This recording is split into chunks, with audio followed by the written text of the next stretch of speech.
मित्रों, लोक जनशक्ति पार्टी चिराग पासवान की एक सांसद हैं जिनका नाम है शांभवी चौधरी। वो देश की सबसे युवा सांसद कही जा रही हैं और उन्होंने बहुत ही ज़बरदस्त स्पीच दे दी है संसद के अंदर। उनकी जो स्पीच है, उनका जो भाषण है, वो बिल्कुल इस समय वायरल है और उसकी तुलना प्रियंका गांधी से की जा रही है। यानी प्रियंका गांधी भी पहली बार संसद में आई, 40 साल से ज़्यादा उनकी उम्र है, और एक आप सोचिए कि सिर्फ 20-22 साल से ज़्यादा, थोड़ी ज़्यादा उम्र की, 25 साल की उम्र की लगभग एक और लड़की, जिसने कि जो है वहाँ पे अपना डेब्यू किया है और उसने जो धमाकेदार स्पीच दी है, आप समझ लीजिए पूरी प्रियंका गांधी और कांग्रेस पार्टी को उड़ा कर रख दिया है। ये स्पीच आप ज़रा देखिए और कैसे काउंटर किया है और किस तरह से गांधी परिवार को धूल चटाई है। ये शांभवी का जो वीडियो वायरल हो रहा है, जरा इसको सुनते हैं। आइए। कहानी होती थी, राजा भेष बदलकर बाजार में आलोचना सुनने जाता था। ये सुनने जाता था कि प्रजा मेरे बारे में क्या कह रही है, मैं सही रास्ते पे चल रहा हूँ कि नहीं। लेकिन आज का राजा भेष तो बदलते हैं, शौक तो है उनको भेष बदलने का, लेकिन न जनता के बीच जाने की हिम्मत है और न आलोचना सुनने की। यही नहीं, अभी और सुनिए। संभल के कुछ लोग आए थे हमसे मिलने, जो मृतकों के परिवार के सदस्य थे। उसमें 2 बच्चे थे, अदनान और उजैर। एक बच्चा मेरे बच्चे की उम्र का है, दूसरा उससे छोटा 17 साल का है। दर्जी के बेटे थे। दर्जी का एक ही सपना था कि वो अपने बेटों को पढ़ाएगा लिखाएगा, एक बेटा डॉक्टर बनेगा, एक बेटा भी सफल होगा दूसरा बेटा भी अपने जीवन में सफल होगा। उनके पिताजी हर रोज उनको स्कूल छोड़ते थे। उस दिन भी स्कूल छोड़ने के बाद अपनी दुकान में चले गए। उन्हें पता नहीं था कि विवाद हो रहा है। उन्होंने भीड़ देखी, घर आने की कोशिश की तो पुलिस ने गोली से मार डाला। भय की भी सीमा होती है, और जब वो सीमा पार हो जाती है, जब किसी को इतना दबाया जाता है कि उसको लगने लगता है कि अब मेरे पास खोने के लिए कुछ नहीं है, तब उसमें एक ऐसी शक्ति पैदा होती है जिसके सामने कोई कायर खड़ा नहीं हो सकता। ये देश कायरों के हाथों में ज्यादा देर तक कभी नहीं रहा। ये देश उठेगा, ये देश लड़ेगा, सत्य मांगेगा, सत्यमेव जयते। जय हिंद। आप बात करते हैं सेक्युलरिज्म की, तो एक आंकड़ा भी पेश करेंगे। जवाहरलाल नेहरू जी के कार्यकाल में 16 राज्यों में 243 सांप्रदायिक दंगे हुए। इंदिरा गांधी जी की कार्यकाल में 15 राज्यों में 337 सांप्रदायिक दंगे हुए और राजीव गांधी जी के कार्यकाल में 16 राज्यों में 291 सांप्रदायिक दंगे हुए। ये कैसा सेक्युलरिज्म का परिभाषा है, हमें तो समझ नहीं आता। एक और बात कहेंगे, कहानी सुनाएंगे।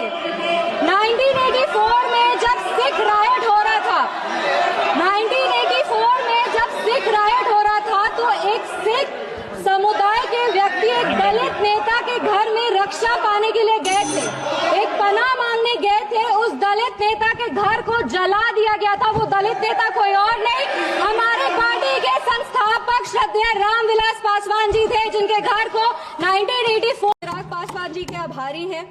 इस सदन में सबसे युवा सांसद होने के नाते हमें गर्व की अनुभूति हो रही है कि हम उस वर्ष इस सदन में शपथ लिए जिस वर्ष संविधान अपना 75वां वर्ष का उत्सव मना रहे हैं। सोशियोलॉजी की छात्रा रहे हैं, कॉलेज में सोशियोलॉजी को, संविधान को एकेडमिकली और थ्योरेटिकली पढ़ने का मौका मिला है। पर 24 जून को जब इस सदन में हमने शपथ ली थी, तो संविधान को अपना प्रेरणा मान करके, प्रेरणा स्तोत्र, उससे प्रेरणा ले करके अपने कार्यों में भी संविधान को ढालने का मौका मिला है। महात्मा गांधी जी ने भारत के संविधान के विषय में 1931 में कहा था, I shall strive for a constitution which will release India from thralldom and patronage. इस सदन में जब हम शपथ लिए थे, संविधान की शपथ लिए थे और सत्य निष्ठा से प्रतिज्ञान किए थे कि भारत की प्रभुता और अखंडता को अक्षुण्ण रखेंगे और कर्तव्यों का श्रद्धा पूर्वक निर्वहन करेंगे। पर हमारे विपक्ष के लोग हैं जो विदेशी तंत्रों से हाथ मिला करके बार बार भारत की प्रभुता और अखंडता पर चोट करते हैं। एक तरफ जहां मोदी जी की कार्यकाल में FDI बढ़ा है, जो जो फॉरेन डायरेक्ट इन्वेस्टमेंट है, वहीं पे इतने ही वर्षों में कांग्रेस का एसडीआई जरूर बढ़ गया। अब एस उसमें क्या है, उसका नाम लेंगे तो हल्ला हंगामा हो जाएगा, इसीलिए आप लोग खुद ही समझ जाइएगा। ये वही बात हो गया, हिंदी का एक मुहावरा है, मुंह में राम बगल में छुरी, पर ये भी विपक्ष पे सही नहीं बैठता है, क्योंकि विपक्ष तो प्रभु श्री राम का नाम ही नहीं ले सकते, पर छुरी लेकर के बार बार संविधान की हत्या जरूर करने का कोशिश करते हैं। इसीलिए हम लोग कहते हैं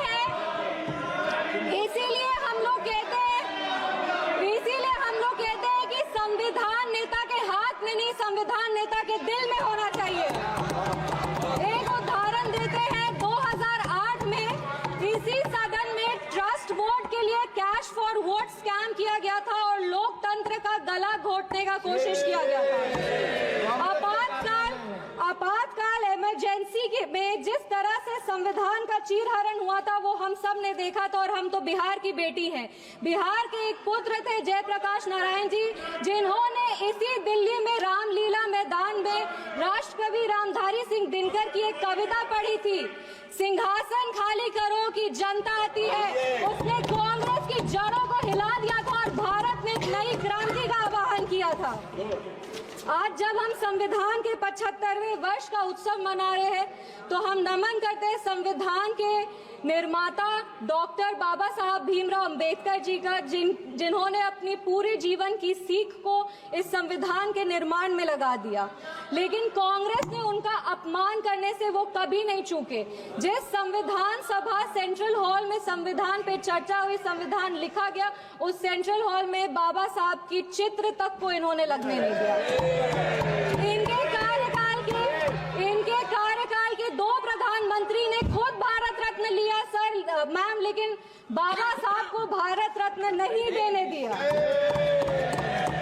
मैं नमन करती हूँ उन सभी संविधान सभा के सदस्यों का, जिन्होंने 2 साल 11 महीने और 17 दिन में इस संविधान को आकार दिया।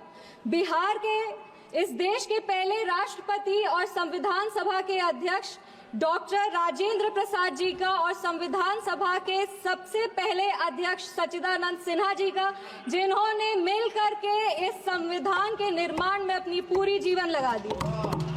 संविधान, विपक्ष को कहना चाहेंगे, संविधान सिर्फ आर्टिकल्स और प्रिंसिपल्स नहीं है, ये एक ग्रंथ है, ये आम आदमी का भरोसा है, ये आम आदमी की आस है। ये इस देश के नागरिक को वो महसूस कराता है कि वो स्वतंत्र है, सशक्त है और सुरक्षित भी है। इस संविधान की ताकत ही है कि आज इस 25 साल की युवा महिला सांसद इस सदन में महिलाओं की आवाज बनी है। ये संविधान की ताकत है कि इस देश के सबसे उच्च पद पर एक आदिवासी समुदाय की महिला विराजमान है। ये संविधान की ताकत है कि हमारे प्रधानमंत्री एक गरीब परिवार के सदस्य हैं, और इस संविधान की ही ताकत है कि जननायक कर्पूरी ठाकुर जैसे व्यक्ति जो एक पिछड़े वर्ग से आते थे, वो बिहार प्रदेश जैसे राज्य के मुख्यमंत्री बने। पर अब जब बिहार की बात कर रहे हैं, तो हम जरूर इस सदन के संज्ञान में लाएंगे कि विपक्ष दल का एक शासन आया था जब बिहार में जंगल राज आ गया था। उस जंगल राज में हर वो कार्य हुआ, उस जंगल राज में हर वो कार्य हुआ जो संविधान का उल्लंघन था, संविधान के निर्माताओं के विचारों का उल्लंघन था। बिहार उस समय दंगों और अपहरण का गढ़ बन गया था। हम आभार व्यक्त करेंगे हमारे यशस्वी प्रधानमंत्री श्री नरेंद्र मोदी जी का, हमारे माननीय मुख्यमंत्री श्री नीतीश कुमार जी का, और हमारे पार्टी के राष्ट्रीय अध्यक्ष श्री चिराग पासवान जी का, जिनके अथक प्रयासों की वजह से आज संविधान के उसूल बिहार में कायम है। विपक्ष के साथियों ने अपने भाषण में हमें आरक्षण विरोधी कहा, संविधान विरोधी कहा, हमें देश विरोधी कहा, लेकिन इन्हीं के 3 प्रधानमंत्रियों का जो वाक्य है वो इस सदन में हम पेश करना चाहेंगे। सबसे पहले जवाहरलाल नेहरू जी ने 1961 में लिखा था, I do not like reservation in any form, especially reservation in jobs. I am against any such step that promotes inefficiency and takes us towards mediocrity.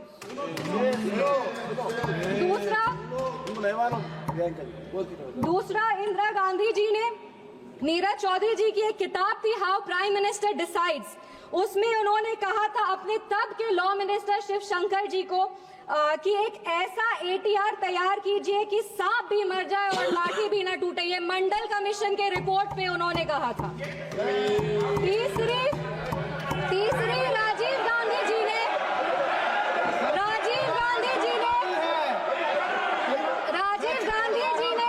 एक इंटरव्यू में आलोक मेहता को कहा था मार्च 1985 में, नो प्रमोशन ऑफ।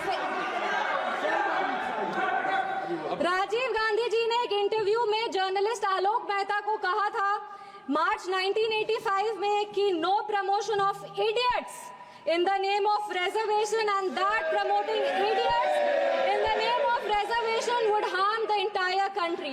ये इनके 3 प्रधानमंत्री थे और देश 37 साल इनके प्रतिनिधित्व में था और इन्हें लगता था कि आरक्षण से इस देश में 2nd ग्रेड सिटीजन आते हैं।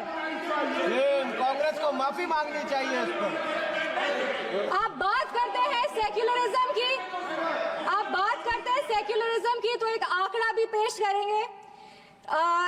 जवाहरलाल नेहरू जी के कार्यकाल में 16 राज्यों में 243 सांप्रदायिक दंगे हुए।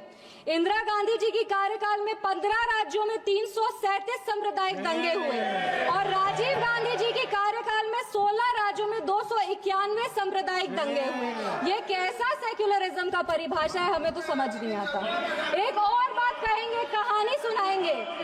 1984 में जब सिख रायट हो रहा था, 1984 में जब सिख रायट हो रहा था तो एक सिख समुदाय के व्यक्ति एक दलित नेता के घर में रक्षा पाने के लिए गए थे, एक पनाह मांगने गए थे। उस दलित नेता के घर को जला दिया गया था। वो दलित नेता कोई और नहीं, हमारे पार्टी के संस्थापक श्रद्धेय रामविलास पासवान जी थे, जिनके घर को 1984 में जला दिया गया था। आप बात करते हैं संविधान की और सेंटर स्टेट रिलेशन की, तो बता दें कि इंदिरा गांधी जी के कार्यकाल में 11 साल में 35 बार राष्ट्रपति शासन लगाया गया। एक महिला, एक युवा और एक दलित सांसद होने के नाते हमें गर्व होता है कि हमारी सरकार एक ऐसी सरकार है जिसने संविधान के उसूल को अटल रखा है। हमारी सरकार ने संविधान को मजबूत करने का काम किया है। पिछड़े 2 मिनट बस खत्म करें। पिछड़े आयोग को संवैधानिक दर्जा हमारी सरकार ने दिया। पिछड़े वर्ग से आर्थिक रूप से कमजोर जो व्यक्ति आते हैं उनको आरक्षण हमारी सरकार ने दिया। इनके पास महिला प्रधानमंत्री थी, पर हमारे प्रधानमंत्री ने नारी शक्ति वंदन अधिनियम ला करके 33% आरक्षण दे करके महिलाओं के आवाज को अगर मजबूती किसी ने दी है तो वो हमारे यशस्वी प्रधानमंत्री श्री नरेंद्र मोदी जी।